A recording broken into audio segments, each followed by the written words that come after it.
Mari, estoy por comenzar el vivo.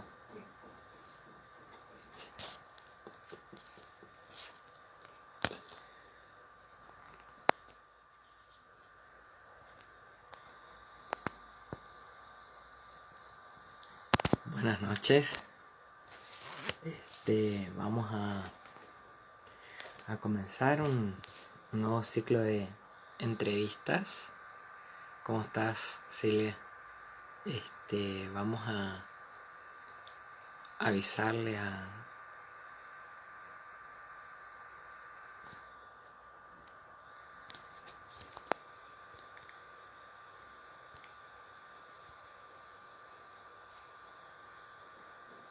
Ahí le mandamos una invitación a Osvaldo. Muy bien, de Santiago del Estero, dice que nos están viendo.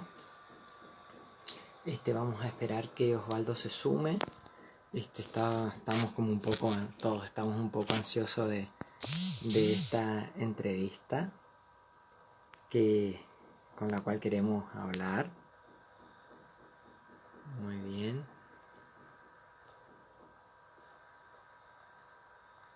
Ahí vamos a invitar a Osvaldo para que se sume.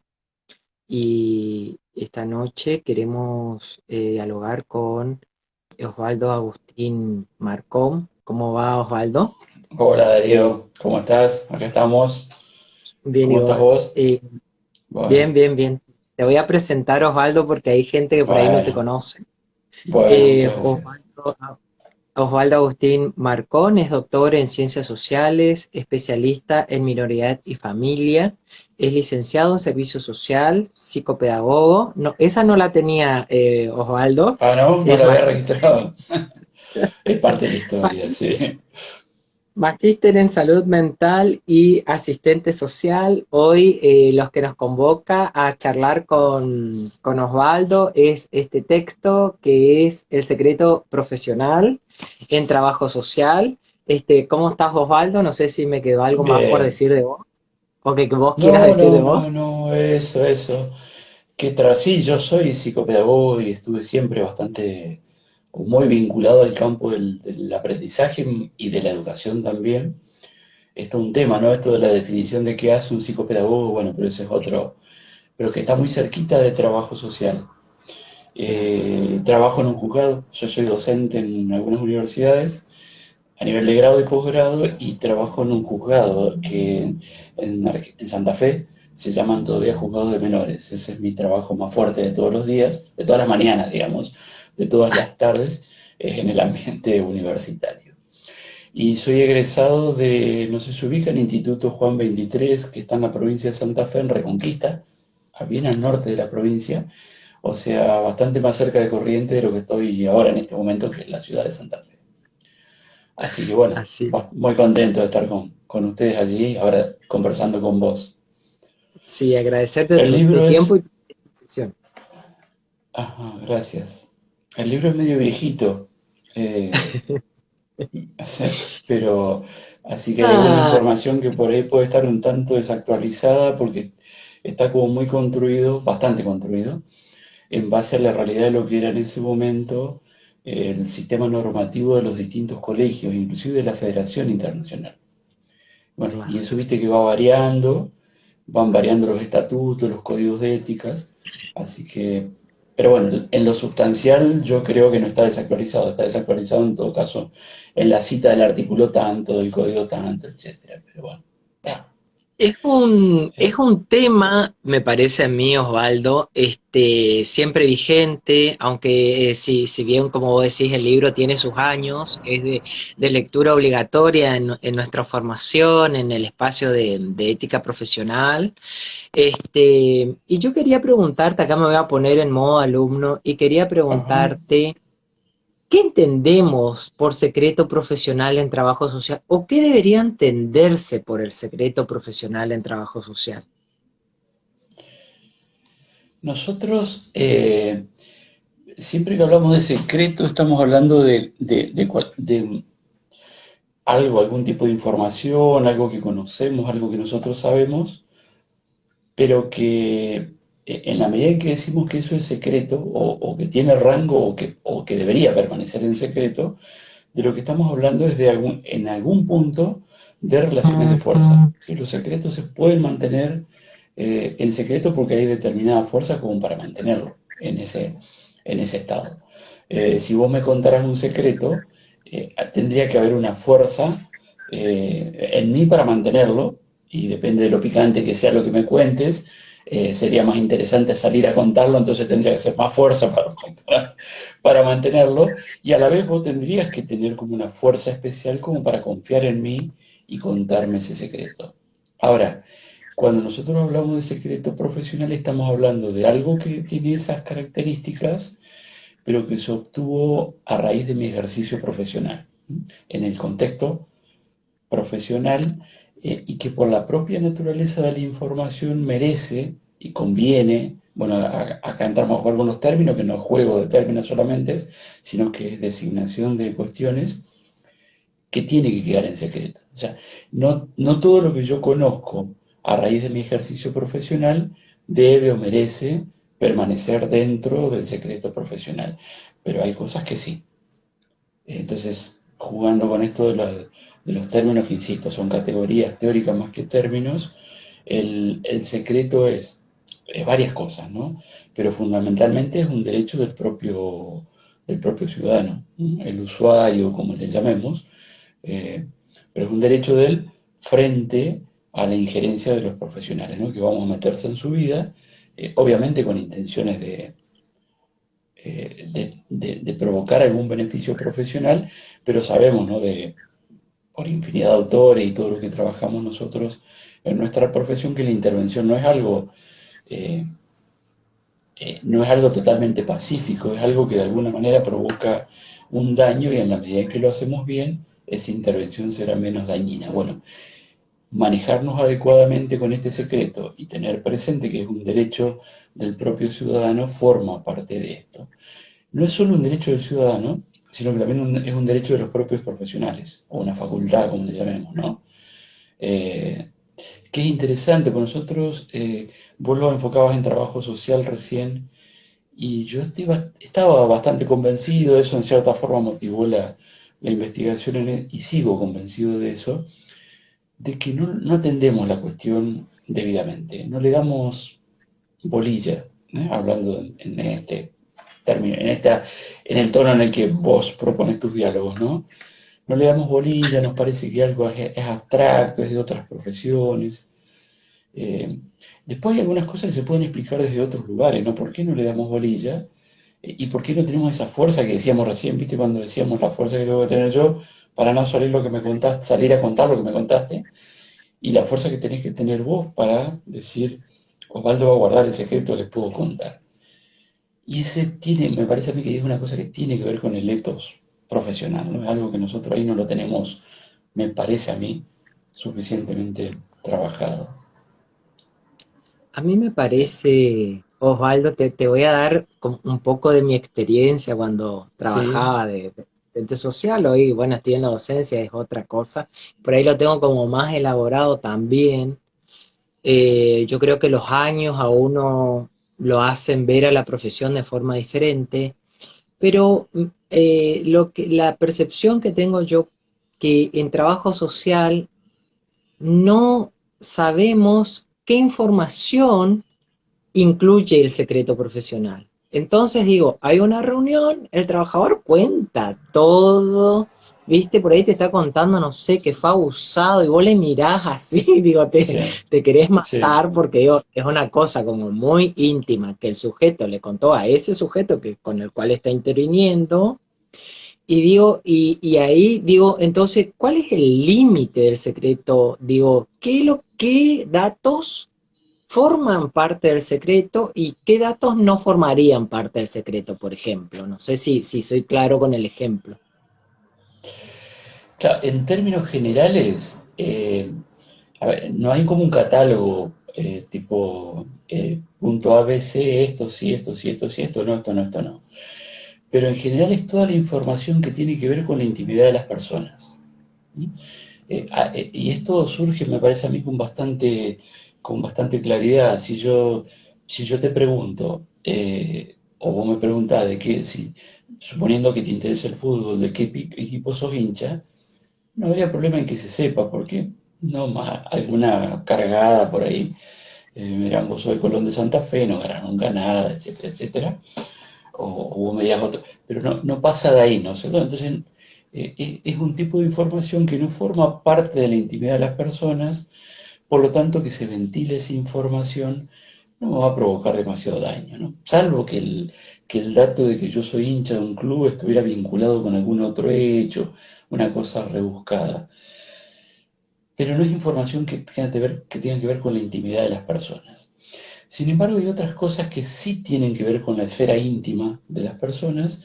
El ejemplo más rápido y me parece que ayuda mucho a entender, y porque suele ser el más extremo, es el que tiene que ver, por ejemplo, con la sexualidad. ¿Mm? Los temas que tienen que ver con la sexualidad es muy común que lo que surja en relación con eso, y con hechos derivados, vos mencionabas recién el abuso, me acuerdo, o la violación, no me acuerdo cuál fue el que usaste. Bueno, claramente ese es un tema que forma parte de la intimidad de las personas. La historia de pareja de cada uno, la historia que tiene que ver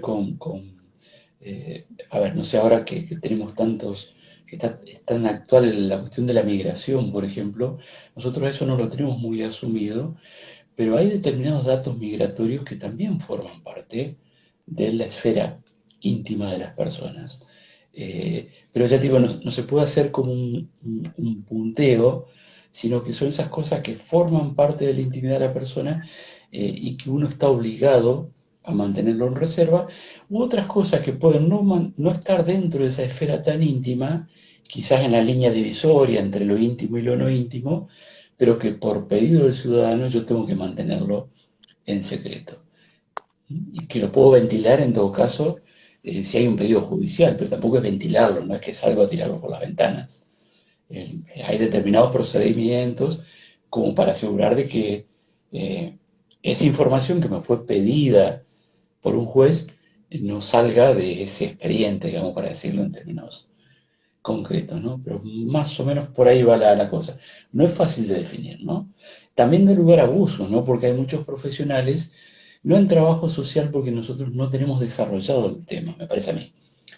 No es que no lo sabemos, es que no lo tenemos instalado como tema, pero sí en otras profesiones, psicología, por ejemplo, que inclusive tienen leyes específicas de secreto profesional, es muy común que se reserve la información, pero, o sea, que el profesional sea, no estoy hablando de los psicólogos, pasa en psicología, en medicina, que el profesional se ampare en el secreto profesional, pero no siempre preocupado por el ciudadano, sino a veces más preocupado por él mismo.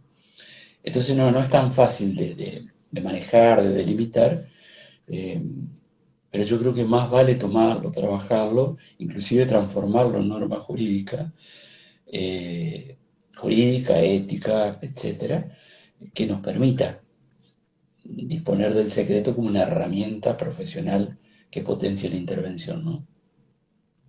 Claro.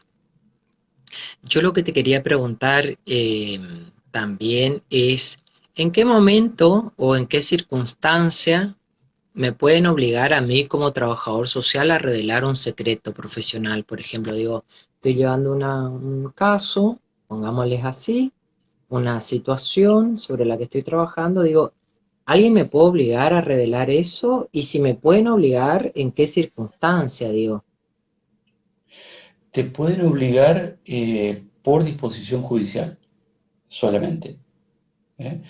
Y para que un juez o una jueza obligue o un fiscal, depende del régimen que tiene cada lugar, ¿no? Obligue a un profesional a ofrecer información que el profesional dice que está amparada dentro del secreto profesional, el juez o la jueza o el funcionario o el magistrado que está actuando en esa instancia tiene que fundamentar debidamente que el hecho de que le proporcione esa información va a ser más beneficioso para la persona que dañino. Y esa fundamentación, por ejemplo, imaginemos cualquier situación que pueda tener que ver con lo que llamamos estado de abandono o situación de abandono en el campo depende del campo en el que estemos. Develar que tal mujer u hombre que forma parte del grupo familiar ejerce la prostitución puede ser dañino y no aportar para nada. Ahora, si el juez puede fundamentar que esa información es decisiva, dado el perfil que ha tomado de investigación o la situación de la que estamos hablando, entonces sí puede obligar al profesional a brindar esa información. Ahora, esa información, insistimos, se brinda, depende del sistema, pero se brinda asegurando que permanezca en secreto. ¿Mm? Que es algo, cuando decimos aseguramos que permanezca en secreto, es algo bastante común. Vos decías en el ejemplo, en reuniones, por ahí se dice, y es muy común que en los dispositivos de trabajo social las cosas se comenten como comentamos en casa cualquier cosa que le pasó al vecino, ¿no? Quizás estoy exagerando un poco, pero Es creo así. pero es medio así la cosa. Y uno pierde de vista el daño que provoca poniendo en evidencia esa información. Entonces, cuando esa información se da a un juez, se dan sobre cerrado, en algunos sistemas se da lacrado, que repite con un sello, unos procedimientos, para asegurar de que efectivamente esa información la veas, no se agrega a los expedientes, a veces es muy común que se agregue a los expedientes, porque salvo que los expedientes permanezcan reservados, pero no los expedientes que andan circulando por distintas dependencias y entonces lo agarra el empleado de la mesa de entrada del juzgado tal, el ordenanza que llevó el expediente, el médico que lo leyó, pero que en realidad estaba en otra cosa y sin embargo, de paso, leyó eso. Bueno, esas cosas forman parte de las cuestiones que nosotros estamos obligados a ajustar en materia de protección de lo que es el derecho, el derecho a la protección, a la intimidad, fundamentalmente, ¿no? Más o menos. Y yo lo que te quería preguntar, Osvaldo, si Yo tengo un nosotros cuando matecito. escribimos o redactamos nuestros informes, ¿no estaríamos, no estaríamos no resguardando ese secreto? Digo, porque generalmente cuando uno lee los informes sociales de los colegas, digo, generalmente el colega cuenta todo en el informe. Digo, ¿nos Todo. estaría violando ahí el secreto? Por supuesto que depende del caso, ¿no? Pero tenemos, insistimos, como mucha proclividad. Además, en trabajo social tenemos como una característica, me parece a mí, ¿no? Bueno, en definitiva estamos diciendo, vos decís lo que te parece Julio, pero tenemos como una característica, o sea, una manera de informar que es como extremadamente descriptiva, ¿no? Minuciosa, y nos cuesta mucho saltar la descripción. Por supuesto me dirán, no, yo no hago eso, bueno, pero en términos generales como muy minuciosa y nos cuesta mucho que esas minucias, hacer que las minucias entren en categorías conceptuales, de modo tal que el que lea la categoría, pero no tenga que estar leyendo las minucias, ni pueda leer esas minucias. Nosotros tenemos como una tendencia a ser como muy descriptivos, largueros, diríamos por ahí, largos los informes, y no lograr categorizar de modo tal que podamos evitar el dar esos detalles. Entonces, esto que me parece que es como un rasgo nuestro, eh, quizás me parece que es como una deformación profesional que la traemos de lejos, ¿no? Ya quizás del fondo del siglo pasado, eh, se mezcla a la hora de informar y abona, digamos, que suceda esto, o facilita que esto que decís vos, que nosotros violemos con facilidad el secreto profesional, volcando información que no es necesario volcar. ¿Mm? Y ¿viste? Nosotros cuando siempre que enseñamos a producir informes insistimos mucho en esto. La información que se vuelca tiene que ser la información que después analizo y que tiene que ver con la conclusión. Si no, no tiene por qué estar. Por lo tanto, si no la voy, si no es extremadamente útil, tanto para el análisis hablando esquemáticamente, si yo describo, analizo y concluyo, y propongo en todo caso, lo que yo voy a mencionar en el análisis tiene que estar en la descripción. Si no está, tengo problemas en el análisis, pero si en la descripción hay cosas que después no aparecen en el análisis, tengo el mismo problema, ni hablar en las conclusiones. No es necesario, cuando yo describo, volcar toda la información, menos aún cuando me arriesgo a que me pase esto que muy bien marcabas vos, que es decir, que yo vuelque información que, como decíamos al principio, toca la esfera íntima de la persona y no tiene sentido que yo la vuelque e inclusive me expone visto desde una perspectiva medio egoísta, si querés, pero que me parece que tenemos que tenerla presente y aprovecho para comentarla ahora porque después se nos puede escapar y no la comentamos, a que la persona que está afectada por esa violación de la intimidad me lo recrimine. Pero no es que me viene a decir no estoy de acuerdo con que vos lo decís, sino que me lo recrimine jurídicamente. El secreto profesional está articulado en un derecho humano que es el derecho a la intimidad. Ese derecho humano está contemplado en los pactos internacionales en la Argentina, en la República Argentina. Está contemplado en la Constitución Nacional, inclusive desde antes de los pactos, y después está contemplado, cuando uno va bajando, está contemplado, siguiendo este camino, ¿no? Está contemplado en los códigos civiles y en los y en el Código Penal. Por lo tanto, si yo violo el secreto profesional, por la vía que fuere, pero imaginemos esta que vos proponés, de que me fui de redacción, entre comillas, en el informe, me pueden reclamar penalmente, o sea, me pueden reclamar una sanción penal, porque hay un título, el tercero particularmente del Código Penal, o por la vía civil, inclusive me pueden pedir resarcimiento. No es usual que esto suceda, pero no es tan raro, ¿no? Pero no está tan lejos, digamos, ¿no? Esto puede suceder jurídicamente. Y después lo otro que puede suceder y que en realidad debería suceder un poco más es que me lo reclame el colegio profesional por violación a alguno de los instrumentos en los cuales todos los colegios de la provincia perdón, de la República Argentina lo tienen previsto. En algunos casos, como al pasar, en los estatutos de éticas, en otros casos no tan al pasar, y en otros casos en los códigos profesionales, en los estatutos profesionales, ¿no? Por lo tanto, el escribir un informe y pasarnos de vuelta, digamos, con esto que vos marcás, tiene sus riesgos. ¿Eh? Está bien, nosotros somos una profesión en la que, bueno, ustedes ya saben, y los compañeros, compañeras, colegas que te puedan estar escuchando, saben que no es lo mismo cuando a uno le toca trabajar con sectores medios que con sectores populares, ¿no? Los sectores populares están como más habituados a soportar que uno haga todas estas cosas y no tenga consecuencias. Con los sectores medios la cosa ya no es tan así. Estamos como más expuestos porque hay como más conciencia de derechos, más y más otras cosas también, ¿no? Dirán ustedes. Eh, pero bueno, que el hecho de que los sectores populares no estén habituados a reclamarnos no quiere decir que nosotros no estemos obligados a tomar conciencia de esto que marcabas vos como para mejorar la intervención, ¿no? Y no seguir avasallando la intimidad de las personas eh, eh, por el poco caso que le hacemos a esto del secreto, ¿no? Profesional, en este caso.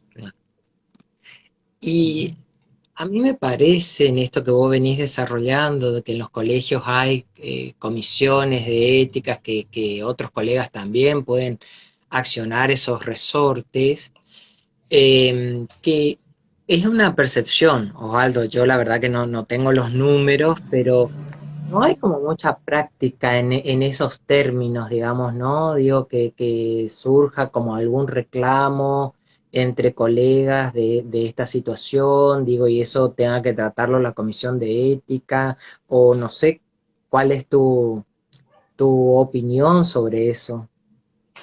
No, no es común, ¿eh? Yo tampoco, si me pedís estadística, tampoco las tengo, ¿no? Pero no es común que en los colegios, ya no era común cuando se publicó el libro, ahí había una excepción de un caso que fue en Santa Fe y había otro en Entre Ríos y algunos más por ahí, pero bueno, con todos los colegios que hacemos, con todos los profesionales que somos, encontrar uno, dos, tres casos, alguna excepción, como marcabas vos por ahí, indica, ¿no? No es común, porque, a ver, En realidad tenemos como poca práctica desde los colegios, los tribunales de ética de los colegios, ¿no? Es como un poco, eh, poca dinámica en ese plano. Y cuando pensamos en el secreto profesional, menos todavía. En el caso de la provincia de Santa Fe, hubo una colega que hizo unos años atrás un planteo y denunció a su jefe inmediato superior. La colega esta es abogada también. eh, Hizo un planteo porque ella le reclamaba condiciones laborales que permitieran garantizar las condiciones de secreto profesional, ¿no? Esto que les va a sonar como muy, me parece a mí, si no, bueno, no lo pueden decir ahora porque estamos vos y yo nomás acá, pero lo pueden pensar. Esto que es tan común que trabajemos en lugares donde estamos amontonados en escritorios y acá esté un profesional trabajando y entrevistando y ahí al metro o metro y medio esté otro profesional trabajando o allá un empleado que atiende a otra persona, una persona que entra y sale, la ordenanza que va y viene, el psicólogo que entra y sale y justo se para a escuchar lo que yo estoy hablando con él. Entonces, ya estabas hablando, no, estaba entrevistando y ni siquiera yo supe poner blanco sobre negro que no estaba hablando, que estaba entrevistando, por lo tanto hay determinadas condiciones. A mí me da la impresión de que esto que describimos, que intento describir yo, sucede mucho más, con mucho más eh, habitualidad de lo que nosotros estamos a veces conscientes. Cuando nos lo dicen así, enseguida nos damos cuenta de que lo estamos haciendo y ahí nos damos cuenta de que en realidad todo eso sería denunciable. Eso es lo que hizo esta colega. Fue y denunció eso, ¿no? Que ella estaba en un espacio físico, que ella lo había planteado el jefe, que no podía ser que ella estuviera haciendo entrevistas en esas condiciones, que todo el mundo se enterara, y ella describe un poquito más allá hay otro escritorio en el que trabaja Juancito, nombre ficticio, que es un empleado administrativo que hace tal cosa, allá está no sé quién que hace otro, y yo acá entrevistando. Entonces él se entera de lo que esta persona viene a comentarme, ella también, esto así no puede ser. Y denunció al colegio luego de varias presentaciones que hizo, y el jefe de ella, que era otro, era un jerárquico en ese momento, en una dirección provincial importante a nivel provincial, bueno, no hizo caso. Entonces, el Tribunal de Ética tomó intervención, hizo una presentación ante el organismo y la verdad que después yo, en ese momento éramos comisión directiva del colegio, después le perdimos el rastro, porque ustedes saben que los tribunales de ética no son lo mismo que las comisiones directivas, las comisiones se van porque son electivas y los tribunales de ética que también son electivos, a veces como era nuestro caso, no terminaba el mandato al mismo tiempo que la comisión, entonces nosotros nos fuimos y el caso siguió y después ya le perdí el rastro. No sé cómo terminó. Pero son excepciones. En ese momento, el único colegio que encontramos que tenía un dispositivo expresamente previsto en sus instrumentos internos era el Colegio de Entre Ríos. Había algún otro parecido por ahí, pero casos Córdoba también tenía algún dispositivo, pero en el caso de Entre Ríos sigue siendo así, ¿no? Tiene la particularidad de que exige, cuando dice secreto profesional, exige al profesional preservar, no lo puedo decir textualmente porque no lo recuerdo, pero preservar lo que son legajos, papelería, etcétera, etcétera, que es eso de lo que hablábamos recién, ¿no? Que uno a veces maneja con tanta liviandad. Eh, Claro. pero bueno, por ahí más o menos me parece que va la cosa. Sí, me parece también que, Osvaldo, a veces naturalizamos nuestra situación precaria de trabajo en muchos casos, en muchos organismos, que termina como rozando esto de ser denunciable la situación en que se coloca al sujeto al cual estamos entrevistando, estamos abordando. Y está bueno, la verdad que no lo había pensado, yo nunca así como vos lo estás planteando, pero tenés, digo, mucha de esa situación se debe seguir produciendo en nuestros contextos. Y lo que yo te quería preguntar ahora es, ¿cuándo caduca un secreto profesional? Digo, ¿cuándo termina mi obligación con ese secreto, digamos? O sea, termino de atender el caso, lo derivo, y ahí yo ya estoy liberado, o ¿qué pasa? Y digo, tengo la obligación de seguir. con ese secreto profesional de ese caso? ¿Cómo Sí, sería? la obligación sigue. La obligación sigue. Lo que sucede es que después se da la situación particular de que, por ejemplo, imagínense, yo me jubilé en mi profesión, entonces ya no me pueden sancionar, ya no me puede sancionar el empleador, ni me puede sancionar el colegio profesional, porque ya imaginemos que ya no estoy más matriculado. Entonces se da esa situación paradojal. Pero la obligación de mantener el secreto sigue en la medida en que esa información de la que yo estoy hablando siga siendo objeto de secreto profesional. Porque si no es fácil de imaginar situaciones horribles, ¿no? Que uno diga, bueno, eh, justo tuve el caso a 6 meses de jubilarme, mantuve el secreto 6 meses y después salí a contarlo por ahí, ¿no? Pero no, la obligación de secretos sigue, y lo que va a pasar después es que sí, lo que va a estar sobre mi cabeza ahí como espada, van a estar todos los otros recursos jurídicos que el eventual perjudicado va a tener, que son los que mencionábamos hoy, ¿no? Que son las vías penales y las vías civiles como para ponerme límite, inclusive para sancionarme penalmente, aunque ya esté jubilado o eh, aunque ya esté fuera de la profesión, penal y civilmente, ¿no? O sea, a ese problema lo voy a tener, entre comillas, lo voy a tener siempre, por lo tanto es un tema, el secreto, yo insisto, nosotros como que no lo tenemos suficientemente incorporado como una obligación profesional, pero tampoco como una herramienta profesional, ¿no? Porque decíamos al principio, a veces hay excesos en algunas profesiones, pero eso nos da fuerza frente, especialmente cuando nos toca pararnos frente a a los poderes del Estado, ¿no? Damos el ejemplo de los jueces, que es el poder más duro, digamos, pero también frente a otros, frente a las autoridades jerárquicas que a veces tenemos en los espacios administrativos, en los ambientes comunitarios también, hay organizaciones comunitarias que son complicadas en estas cosas. Entonces es una herramienta importante que por suerte sigue a lo largo del tiempo. Dice Viviana Travi que nos está escuchando, le mandamos un saludo. Ajá, Le manda saludos, que las leyes del ejercicio bueno, profesional exigen que garanticemos las condiciones que preserven el secreto. Dice, no tenemos que conformarnos con el espacio que nos dan. Yo creo que por ahí pasa muchas veces ese conformismo. Otra de que nos está escuchando Osvaldo dice que poco se avanza sobre el secreto profesional en los mecanismos locales y nacionales para apelar en casos que se denuncie el incumplimiento del secreto. Digo, ¿qué mecanismo tengo que accionar yo para denunciar ese incumplimiento?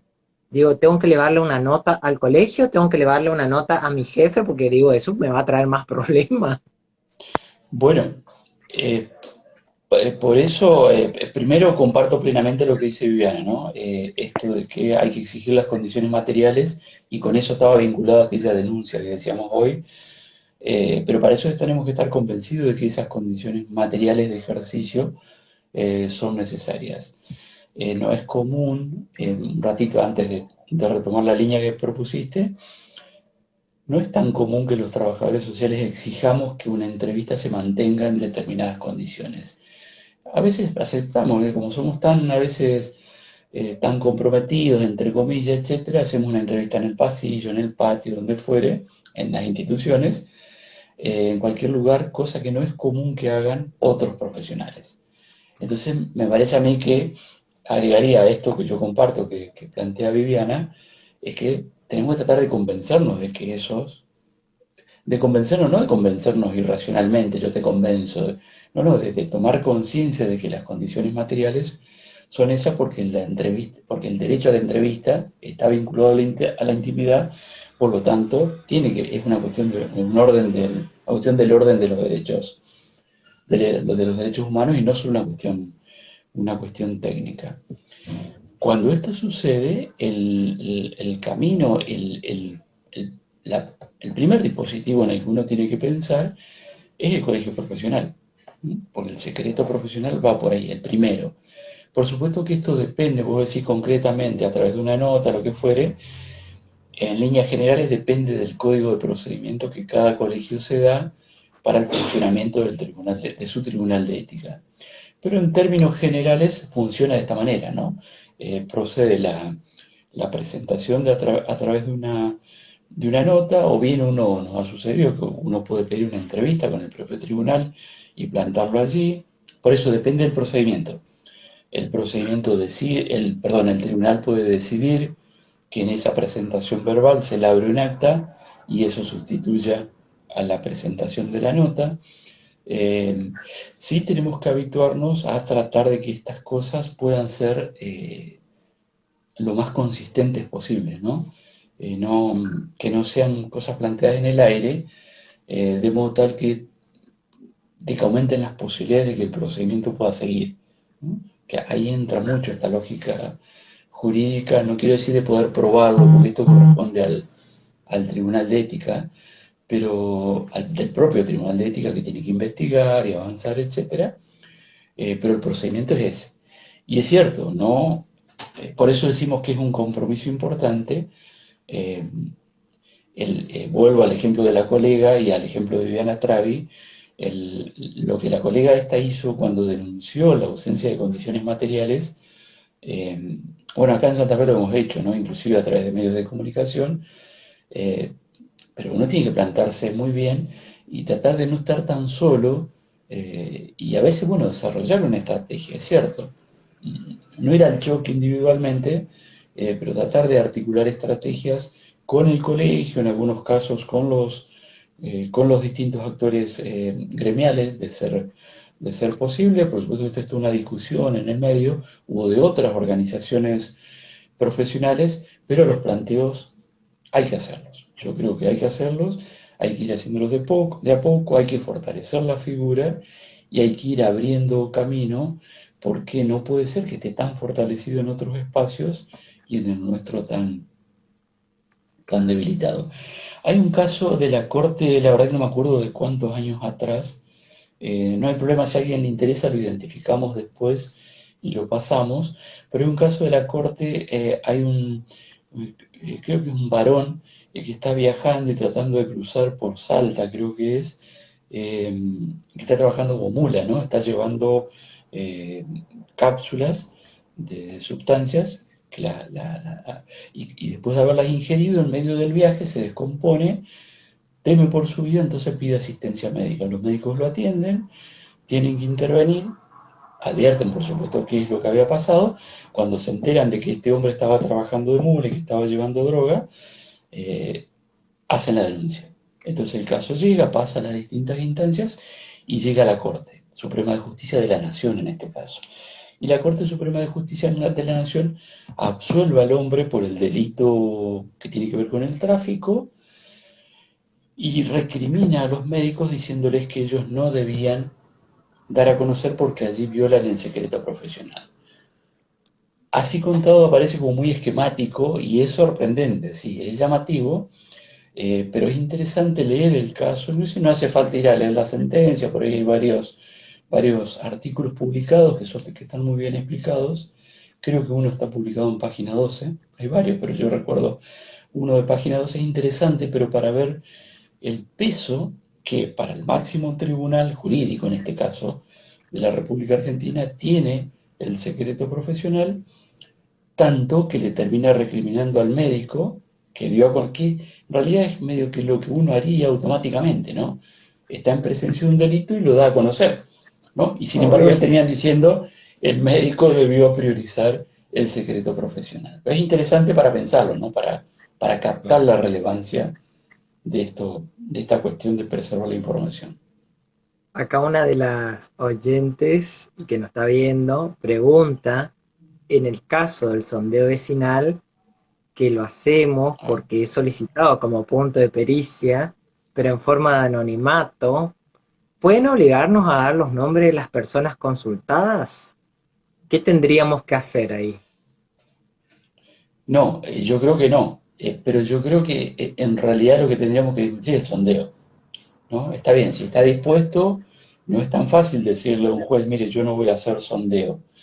Eh, pero como tantas otras cosas, ¿no? No es tan fácil, hay que tener unos años ahí adentro, hay que tener No es tan fácil entrar a trabajar en un juzgado y o ir a trabajar de perito, a veces de perito de parte, que salió sorteado, etcétera, le dicen, vaya y haga un sondeo, porque esto equivale en esto la especialidad, por supuesto, es de Viviana, pero como Viviana no está conectada, vamos a tomarle la parte de lo que tiene que ver con lo instrumental, lo operativo.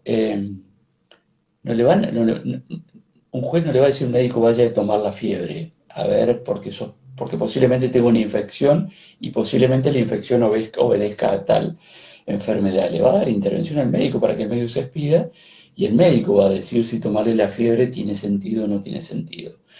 Eh, el hecho de que nos manden a hacer sondeos yo creo que encuadra en esta discusión, ¿no? O que nos manden a hacer entrevista domiciliaria, yo creo que lo primero que tenemos que resistir es el sondeo.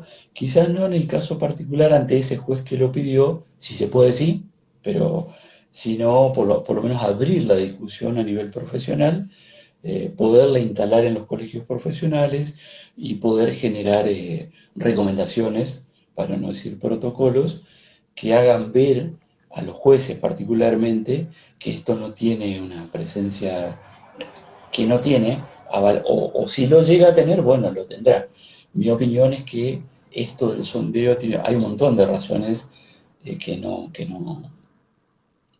parece que argumentan esto como para decir no al sondeo. Y si lo tenemos que hacer, no a la identificación de los vecinos, menos, ¿no?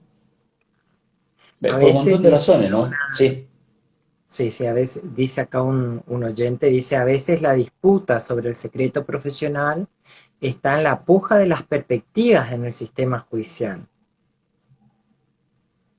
Digo, habría que ver cuál es el criterio del juez de lo que va a tomar por secreto profesional o no, de lo que uno está contando en la intervención. También.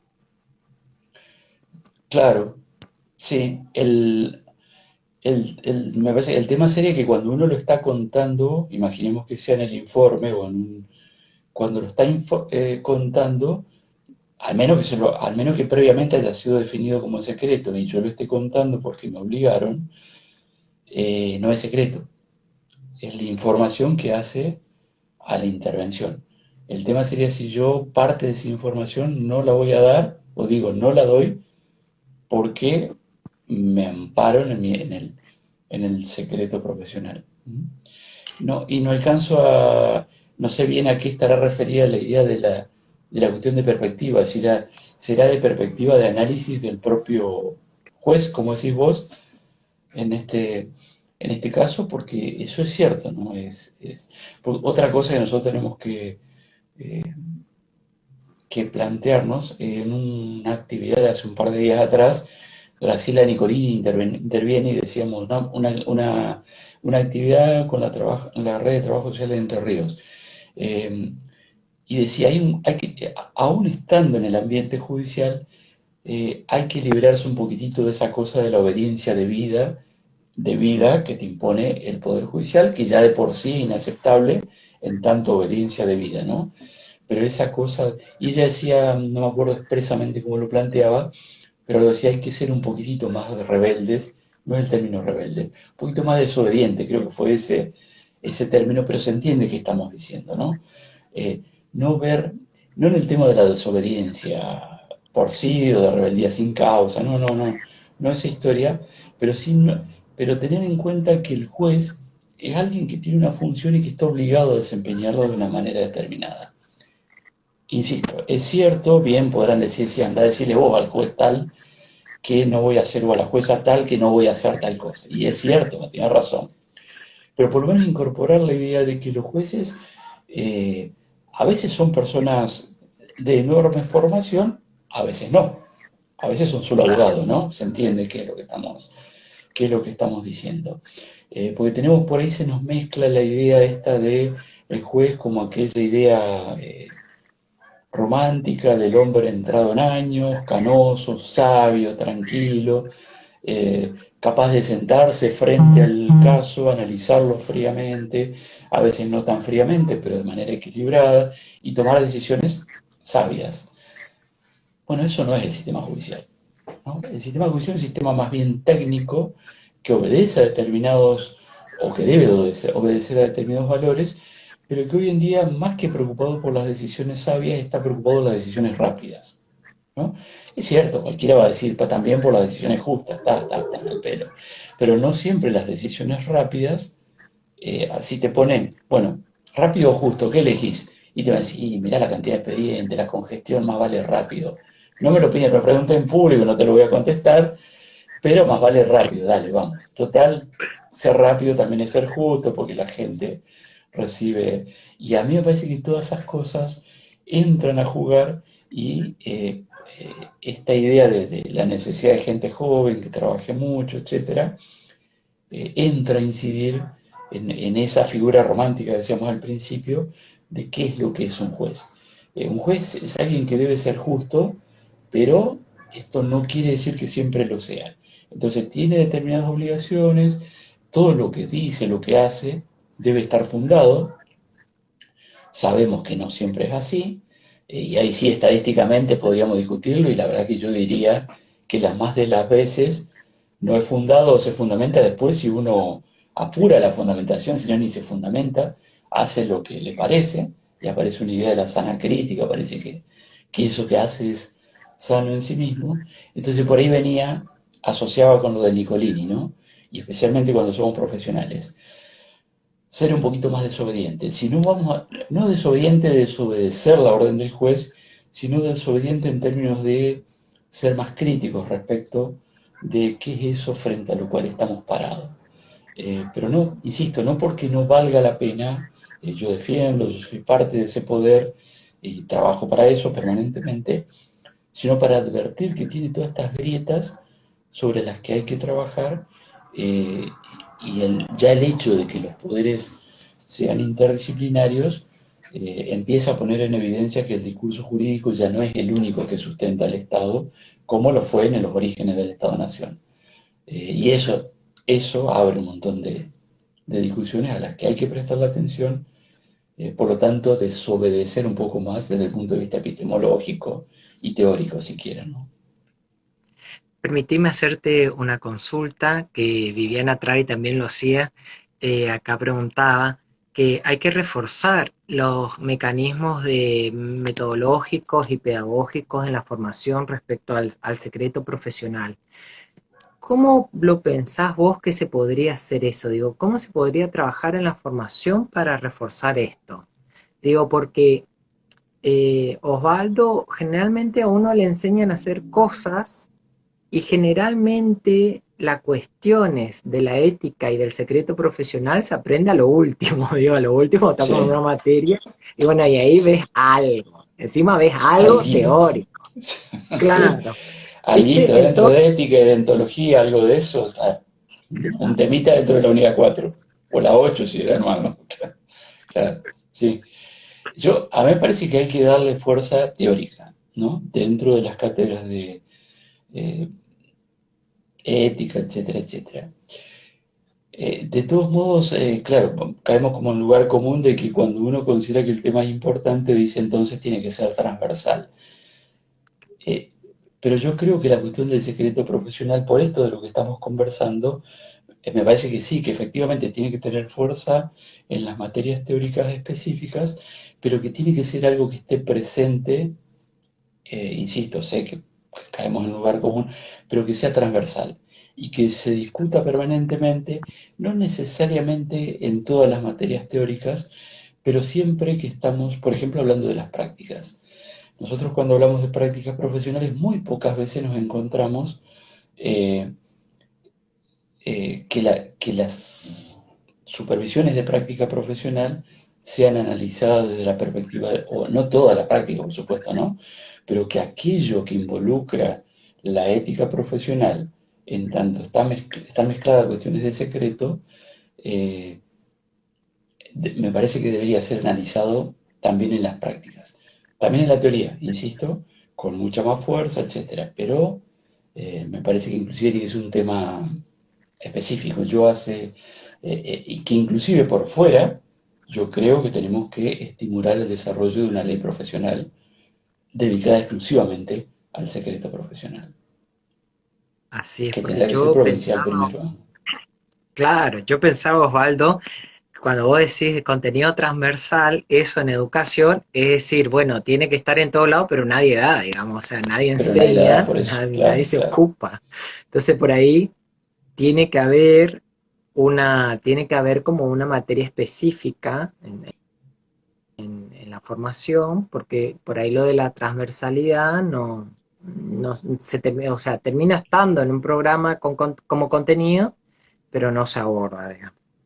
O sea, coincido con eso, con lo que vos decís, y me parece también de reforzar también con otros dispositivos de formación permanente para los profesionales que, digo, uno cuando mira la oferta no es algo habitual encontrar, digamos, no, no sé si a vos te parece lo mismo, ¿qué opinión tenés sobre eso? No, no, sí, sí, la oferta es muy, muy pequeña y es más, hagamos la prueba de buscar bibliografía sobre secreto profesional en trabajo social y nos va a costar mucho encontrar, ¿no? Libros y artículos. Eh, entonces sí, sí, yo comparto que tendría que ser, o sea, por ahí como estamos hablando del tema, decir, bueno, tendríamos que tener una materia sobre secreto profesional, yo creo que no es exagerado, claro, me parece que no es exagerado por el peso que esto tiene en la intervención profesional en lo cotidiano, ¿no? Y en todos los espacios, eh, por la relevancia que tiene y por el peso que tiene como materialización de un derecho humano fundamental. Pero bueno, estamos siempre en esto, de estar buscando dispositivos y hay que, para mí, a ver, hay que fortalecerlo desde la especificidad de lo teórico, bueno, sea desde la soberbia esta de decir, bueno, tiene que ser una materia individual o dentro de la ética o ética y secreto profesional o lo que fuere, pero que esté presente permanentemente, porque si no, pero que esté presente, no que se nos Mónica diluya entre Corsini, los dedos, ¿sí? sí. Mónica Corsini, que nos estás viendo, dice, la ética emerge de lo metodológico también. No Ujú. olvidar ese aspecto.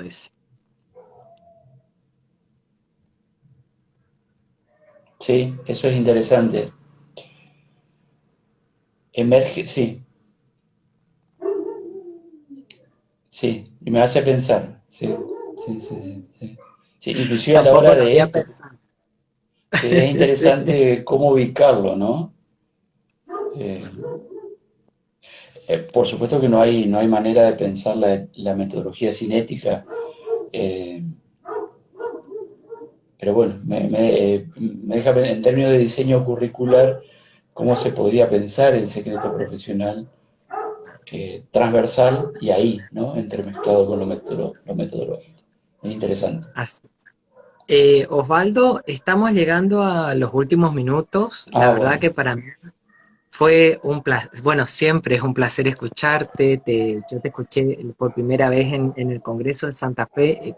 Digo, Eh, para uno que te ha leído en la formación siempre es una admiración, digo, encontrar con los autores que vos leíste. Y ya ahí me pareció interesante tu propuesta. Bueno, ahí estabas hablando de la cuestión penal juvenil y diga que es un campo que también vos lo trabajás mucho sí, y ajá. es como textos escritos ahí, a mí me pareció interesante. Y la verdad que es un lujo escucharte, escuchar tus reflexiones. Y bueno, yo quiero saludarte, mandarte un abrazo.